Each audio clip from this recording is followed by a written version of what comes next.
The knee. Oh man, this is my first in my 22-year career. This is my first knee injury. Right. I've had the regular tendonitis and the Yep. patella, all that stuff, but this is the first time I've ever had a sustained knee injury where I had to okay, you got to get off your feet. You Mm. got to kind of be shelved for a minute, and I knew as soon as when the impact happened with me and DiVincenzo, I felt it right away. My knee. Don Nelson just called out LeBron James' legacy in a way nobody saw coming, and it didn't stay verbal for long. What started as a heated conversation about greatness turned into something far more intense, with witnesses claiming things got physical. The basketball world is reeling, trying to piece together what really happened behind closed doors. Was this a misunderstanding blown out of proportion, or did one of the game's most respected coaches finally snap on the so-called king? The truth is messier than anyone expected, and what went down could change how we see both legends forever. Way too much attention to Twitter and Instagram, right? Saying I got 50 billion points and everybody's saying I have no bag.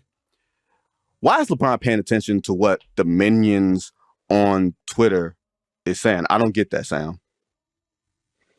I don't know. I mean, maybe it's a little too much time on his hands because the Lakers didn't have the type of deep playoff run they were hoping for. He lost his podcast partner, who now is his head coach. Don Nelson isn't just another retired coach with opinions. This is a man who won over 1,300 games, coached some of the most revolutionary teams in basketball history, and earned respect from players who normally don't respect anyone. Nelson built his reputation on being brutally honest, tactically brilliant, and completely unafraid of controversy. But in early 2025, something shifted. Nelson, now in his mid-80s, started making comments that caught people off guard. It wasn't the typical back-in-my-day nostalgia. This was different. This was targeted. During a private event in January 2025, Nelson was asked about the greatest players he'd ever seen. The usual names came up: Magic, Bird, Jordan. But when LeBron's name was mentioned, Nelson's entire demeanor changed. According to people in the room, he paused, shook his head, and said something that made everyone uncomfortable. Legacy isn't built on switching teams every time things get hard, Nelson allegedly said. It's built on staying and fighting through adversity. Some guys today don't understand that. The room went silent. Everyone knew who he was talking about. Now, Nelson had criticized modern players before. He'd questioned the three-point revolution, the load management culture, the player empowerment movement, but this felt personal. This felt like a direct shot at LeBron James, and people started whispering immediately. Within hours, clips from the event started circulating in private basketball circles. No mainstream media picked it up yet, but insiders were talking. And when insiders talk, word travels fast. 21 straight years of being an all-NBA player, top 15 player in the NBA. That's crazy. Fellas, do you guys think that this limit on games and making players ineligible is ruining LeBron's legacy? I got some important information for y'all. There's no better place to win cash while watching sports than Prize Picks. Football season is here and basketball season is here, so there's absolutely no better time to join. It's super easy to use. To create a lineup, all you got to do, select a few player stats, pick more or less. That's literally it. To understand why Nelson's comments hit so hard, you need to understand the LeBron legacy debate that's been raging for years. LeBron James has spent 2 decades building what he considers an unassailable resume. 4 championships, 4 MVPs, all-time scoring leader, arguably the most complete player the game has ever seen. But there's always been a shadow over that legacy. The decision, leaving Cleveland, forming super teams. The perception, fair or not, that LeBron engineered his success rather than earning it the right way. Nelson represents old-school basketball philosophy. He coached in an era where loyalty meant something, where players stayed with teams through rebuilds, where championships felt earned rather than manufactured. And in his view, LeBron's career path represents everything wrong with modern basketball. What made this situation explosive was what Nelson reportedly said next. According to sources who were present, Nelson didn't just criticize LeBron's team hopping, he went further. He questioned whether LeBron's statistics mattered when they came in an era designed to inflate numbers. He suggested that LeBron's longevity was impressive, but that his peak was never as dominant as people pretend. And then came the line that apparently set everything in motion. If LeBron played in the 80s or 90s, he'd have been just another great player, not the king, just another Hall of Famer who couldn't win without stacking the deck. Brutal, disrespectful, and according to people who know Nelson, completely authentic to what he believes. The comments leaked slowly, first through group chats, then basketball podcasts, then social media accounts with insider connections. By late January 2025, the basketball community was buzzing. LeBron's fans were outraged, old school fans were nodding in agreement, and everyone was waiting to see if LeBron would respond. He didn't, at least publicly. But behind the scenes, that's where things got complicated. There was a comment I thought was interesting. LeBron was on a podcast or a show, and he talked about, Giannis would have scored 250 points back in the 70s.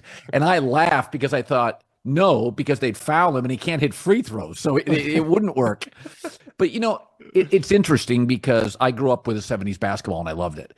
And I do think sometimes, the players, since Here's where the story takes a turn that nobody saw coming.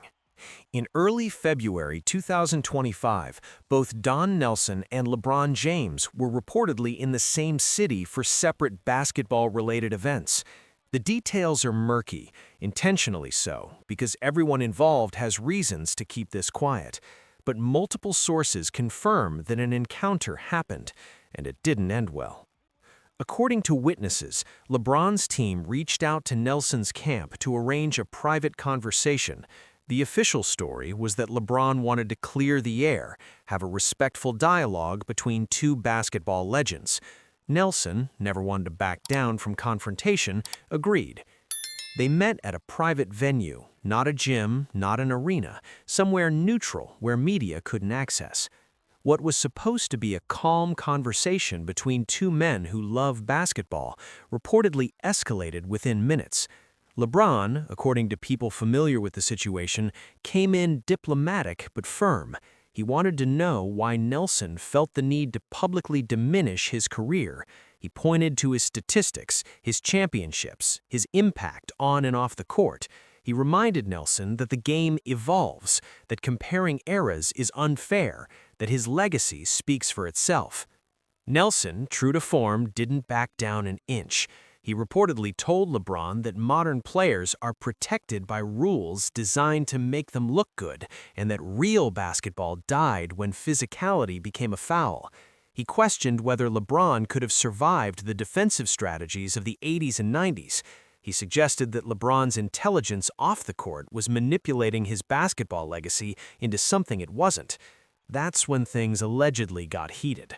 Voices were raised. LeBron, known for his usually controlled demeanor, was reportedly furious. Nelson, stubborn as ever, wouldn't budge. And then, according to two separate sources, someone made physical contact. The exact details are unclear. Some say LeBron stepped forward aggressively and Nelson pushed back. Others say Nelson gestured dismissively and made contact with LeBron's chest. One witness claims LeBron grabbed Nelson's arm to make a point, and Nelson shoved him off. What's clear is this: the conversation broke down completely. Security and team personnel had to step in. Both men left separately, and within hours, everyone present was told to keep quiet. No police were called, no official statements were made, but the basketball world's worst-kept secret was born. Here's the strangest part of this entire situation. It hasn't hit mainstream media. ESPN hasn't reported it, TNT hasn't mentioned it, The Athletic hasn't written about it. In an era where everything leaks, this story has stayed underground. Why? because both sides have everything to lose. LeBron's brand is built on being the consummate professional, the leader, the role model. A story about him getting into a physical altercation with an 80-year-old coaching legend would destroy that image overnight. His PR team, his business partners, his legacy curators, they all have reasons to bury this. Nelson's side is quieter, but the motivations are similar. If this story goes public with the wrong spin, Nelson becomes the bitter old man attacking a current superstar. His legendary coaching career gets reduced to a petty grudge. Nobody wants that. So there's been silence, strategic, calculated silence. But silence doesn't mean the story disappeared. In NBA circles, everyone knows. Coaches know, players know, executives know. It's become one of those open secrets that insiders whisper about, but nobody confirms. Leaked text messages have surfaced in private basketball forums.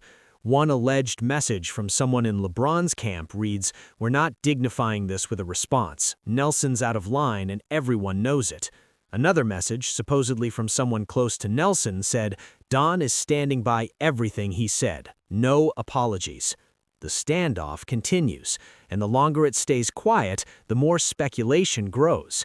Did lawyers get involved? Are there non-disclosure agreements? Is someone paying to keep this buried? The lack of information is almost more damaging than the truth would be, because now everyone's imagination fills in the gaps. This isn't really about one confrontation. It's about a clash of basketball philosophies that's been brewing for years. Don Nelson represents a generation that believed in toughness, loyalty, and earning everything through struggle. Players didn't demand trades, they didn't form super teams, they played through injuries, stayed with franchises through rebuilds, and let championships define their worth. LeBron represents the modern era, player empowerment, strategic career management, building legacies through choice rather than circumstance. He's a businessman as much as a basketball player, and he's unapologetic about it. Neither approach is inherently wrong, but they're fundamentally incompatible in how they view greatness. Nelson sees LeBron's career and thinks this guy manipulated the system to make himself look better than he is. LeBron sees Nelson's criticism and thinks this old guard refuses to accept that the game evolved past them. Both have valid points. Both are too proud to admit the other might be partially right. The physical confrontation, if it happened the way sources describe, was just the eruption of years of philosophical tension. Nelson has watched the NBA become something he barely recognizes. LeBron has spent his career defending his choices against people who think he took shortcuts. When two egos that large collide, when two legacies that important feel threatened, things get ugly fast, and the basketball community is left choosing sides. Old school fans rally behind Nelson, saying someone needed to finally call out LeBron's carefully managed image. Modern fans defend LeBron, arguing that Nelson's bitterness is clouding his judgment. The truth? It's probably somewhere in the middle. Nelson's criticisms aren't entirely unfair, LeBron's achievements aren't entirely manufactured, but neither man can admit nuance when their pride is on the line. So, where does this leave us? For Don Nelson, this controversy is complicated. If the story goes fully public, he risks being remembered not for his coaching genius, but for attacking LeBron in his 80s. That's not the legacy any coach wants. But if he stays silent and backs down, he betrays everything he stood for. Honesty, toughness, refusing to play politics. For LeBron, the stakes are even higher. His entire post-playing career is built on being a cultural icon beyond basketball. Any story suggesting he got into a physical altercation, especially with an elderly coach, would be weaponized by critics who've waited years for him to slip. His brand can't afford that narrative. But here's the deeper question. Can basketball legends have honest conversations about greatness without destroying each other? Because that's what this really comes down to. Nelson had legitimate criticisms about LeBron's career path. LeBron has legitimate frustration with old-school gatekeepers who refuse to acknowledge his accomplishments. If those two perspectives can't coexist, what does that say about how we evaluate basketball history? The sad reality is that both men probably walked away from that confrontation feeling disrespected and misunderstood. Nelson thinks LeBron can't handle the truth. LeBron thinks Nelson is a relic clinging to outdated values. And the basketball world is left with whispers, rumors, and a story that may never be fully told. Will the truth about what happened between Don Nelson and LeBron James ever come out? Or will this remain one of basketball's buried secrets, a story insiders know but nobody confirms? And here's what you need to ask yourself. If LeBron really did get physical with an 80-year-old coaching legend over legacy criticism, does that prove Nelson's point about his character? Or does it prove how much unfair criticism LeBron has endured for 2 decades? Drop your thoughts in the comments. Do you side with Nelson's old-school toughness or LeBron's modern greatness? Because this debate isn't ending anytime soon. The confrontation between Don Nelson and LeBron James is more than just drama. It's a mirror reflecting everything we argue about in basketball. Loyalty versus empowerment, toughness versus strategy, legacy earned versus legacy built. And until someone breaks the silence, we're left piecing together fragments of a story that both sides want buried. One thing's certain, whether this story explodes or fades away, the tension between old-school basketball values and modern player control isn't going anywhere. And LeBron's legacy will always be debated by people like Nelson, who refuse to crown him without questioning how he got there. If you want more basketball stories the media won't touch, hit that subscribe button. We're bringing you the drama, the controversy,